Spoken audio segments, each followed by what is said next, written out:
Students, so today we are going to see about cell components and their functions. So cell components means the parts of the cell.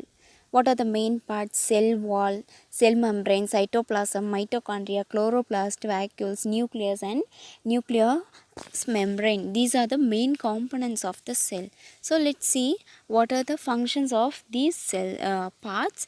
Cell wall means we know that protects the cell and surrounds the cell. It makes the cell stiff and strong, so that we can call it as supporter and protector of the cell. Cell membrane also protect the cell, and this will control the materials. If any materials can go inside the cell or want to come outside of the cell, means the cell membrane will control that. So we can call it as gate of the cell. Cytoplasm, it is a jelly portion of the cell.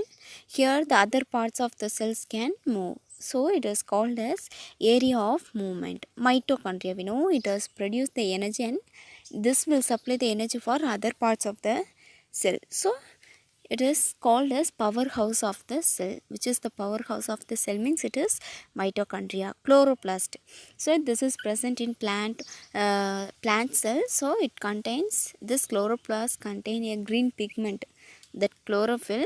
This will absorb the sunlight and it will be helpful for photosynthesis. Photosynthesis means preparing the food by process called, by the plants called photosynthesis. So it is called as food producers of the cell.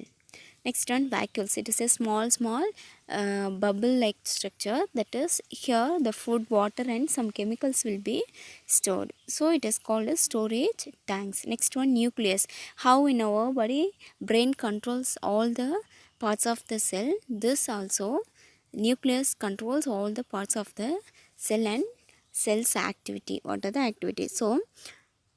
So it is called as control center. Next one, nucleus membrane. Nucleus is surrounded by a membrane, that is called nucleus membrane. This surround and protect the nucleus and control the movement of materials in and out of the nucleus. Without this permission of nucleus membrane, no materials can enter inside the nucleus and out of the nucleus. So it is called as gate of the nucleus. So learn and write. Mention the main components of the cell. Tabulate the components of the cell and their functions.